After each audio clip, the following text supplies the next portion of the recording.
everybody, welcome to Explore Killington. We're your hosts. I'm Slado. And I'm Kate. Hey, we've got a fantastic show coming to you this week. It's the first show of our new year, and we're really excited to be here with you. Are you excited? I'm so excited. All right.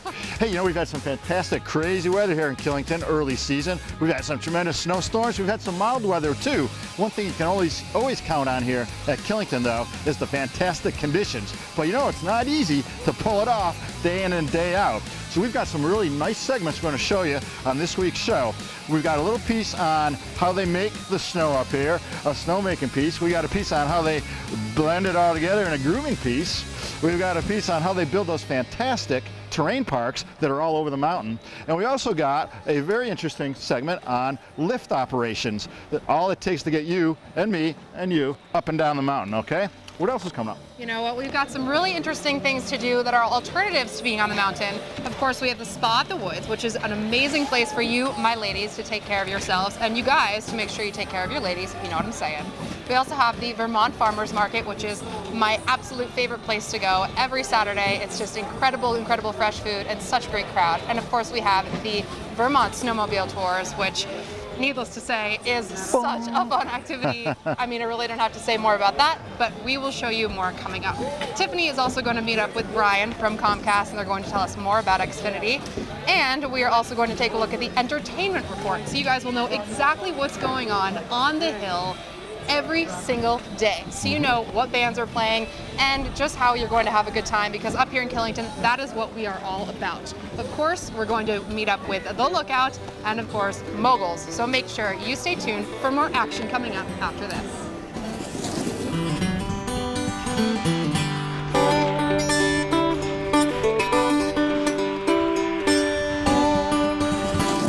Hey, Slado and Kate here at the bottom of Superstar Chair, you know, first week of January, but we're thinking 6 months out. What do I mean by that? The only way we can ski the bottom of Superstar 6 months from now is to start making snow on it right now. And the best way to make snow is one of our brand new, high efficiency, tower mounted fan guns that are in here. Now, this is your M18 model by Techno Alpin. How do I know that? Because it's written on the side of the tower. Yeah, I'm not that clever. What do you know? What do you know about snowmaking? I do know a little bit about snowmaking. There are two little factoids that I found out recently that I thought were pretty amazing. The first is that Killington, of course, has the most extensive snowmaking system in North America. I kid you not. Yeah. Also, Killington makes so much snow in a winter just by snowmaking. I'm not talking about natural snow. Just snowmaking, we could fill Giant Stadium 46 times.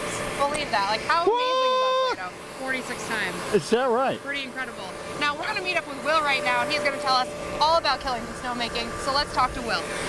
Oh. 600, go ahead, man.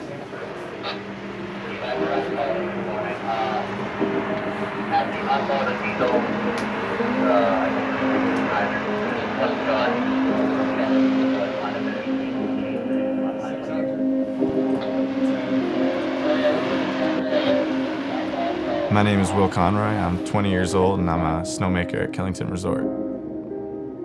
Basically, we get here, get suited up, and then put a radio on, get everything together, talk to the foreman, plan gets formulated. When we're making snow, usually you'll have your run, which is a trail that guns, whether it be a section or a couple different trails or whatever, that you'll get sent to go maintain, make sure everything's running right. For the most part, we work in pairs, sometimes more. It depends what job needs to get done. We work 4 or 5 12-hour shifts a week. So yeah, it's a lot of time, especially during the winter. Yeah, it does seem simple. Water and air make snow. But I'd say for the most part, you have to be mentally prepared as well as physically prepared, because you're lifting stuff. It's a very tough physical job, and I think most people would understand that from the get-go. But if you're out there for 6 hours and it's really freezing cold, it definitely takes a toll on you mentally, because you can almost get like a lost feeling, especially if you don't necessarily know where you're going, if you're new or something like that. You definitely have to be prepared to get the job done and not make excuses. Can't feel my arms, blah, blah, blah. My feet are soaked. Well, that's too bad. Keep moving. So it's definitely not for the weak of heart. And, there's snowmakers are definitely pretty core about that. Just getting the job done. That's what it's really all about. Channel locks is definitely our multi-tool. You know, we use it as everything. It's a pair of pliers, it's a hammer. We sharpen them a certain way so you can scrape ice out of hydrants. You can chop ice off stuff, use them to close quick connects, which is what holds the hoses into the hydrants. Sometimes those break off. And that's just the type of job that it is, you know, and not everything's ever gonna be perfect. So, you know, if you have an ear broken off or something like that, and you know, the other one still works, you just gotta kind of make it work, make it run. So channel locks definitely help with that. The colder it is, the more water you can flow through the gun, and hence the more snow you can make. Because when the air is colder, it'll crystallize the water faster, and you know, obviously you can get more water coming out. It means more snow on the ground. So, you know, if it's -10, you can, like I said, you can blow an 8-10 foot pile in, you know, half a day. It probably annoys my friends sometimes too. Every time we ride certain trails, they'll be like, hey, look, I made this snow, you know? It's pretty satisfying at the end of the day. And you come back, you know, after your last run and there's an 8-foot pile of snow there that wasn't there before when you were there 2 hours ago. You're like, hell yeah, man, you know, I put that there. It's kind of cool because it's almost like, I mean, I kind of explain it to people like I feel like a kid at recess, you know, in 4th grade when you're going outside, and it's like your little wonderland type thing. And you definitely see a lot of crazy things. I've seen some shooting stars that I thought were planes falling out of the sky because they were so bright, you know, just these massive flame trails. And because you're just so high up, there's not a lot of light pollution, you know, and especially on clear nights. And sunsets and sunrises are just unbelievable. You know, I mean, the other day I was sitting at the top of Superstar Lift Shack and watching the last of the sun, you know, hit Mount Washington. You know, there's really nothing like it in my opinion, and that's what makes it all worth it for me. Is, you know, even that one moment is just absolutely beautiful. If you're looking for job satisfaction and, you know, fulfillment, you can't beat it.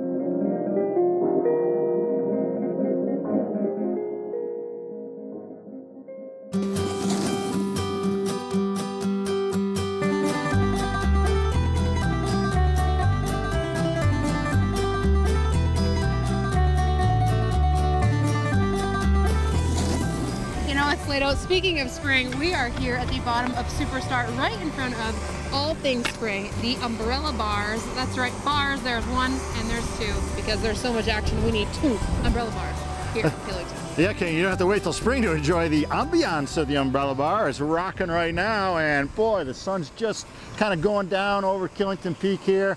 It's a little bit late in the afternoon. What a beautiful spot. And as the spring arrives, which is going to be in like 12 weeks, we know that the sun will stay higher in the sky. This is the place to be. This place to be right now is the place to always be, I think. Absolutely. And you know what's also amazing about Killington is that we have one of the best crews ever that not only makes snow, but grooms that snow. That's right, baby. It really has to be groomed in order to be able to glide down it as nicely as Slado does. So let's talk to one of our groomers here in Killington to tell us all about the secrets.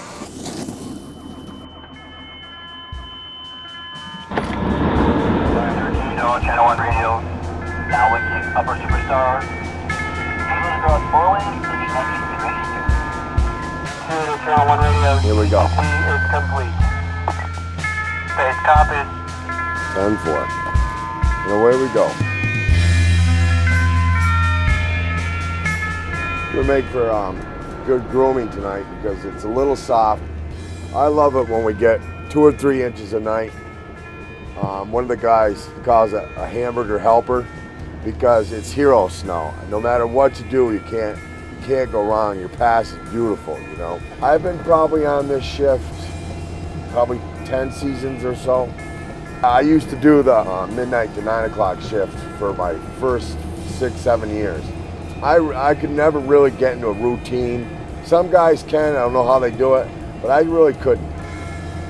And then when the opportunity for this shift opened up, I seized the opportunity. I've been doing this so long, I know where my flaws are. And you try to have a perfect night, but there's no such thing as that. If you did, you'd go batty, because even if you've got your trail to your best ability, you're gonna be chasing snowmobile tracks all night long, you know? It's not like anybody's trying to ruin your work intentionally. It's just, like I said, it's just the way it is. It's the nature of the beast. The fall lines really play a big part in how do you approach certain trails. Gravity is snow's enemy, you know. And skiers push the snow down and push it out. We push it in and push it up. That's kind of the basic rule of thumb for us. There's not much you can do about Mother Nature. You gotta cover your area, push as much snow as you can, and try and get some corduroy on it. And in some days, it's just there's nothing you can do about it. Mother Nature's working against you. The goal is to get everything covered and do it in the best ability and the best job you can, because you want to leave the best product you can for the customer.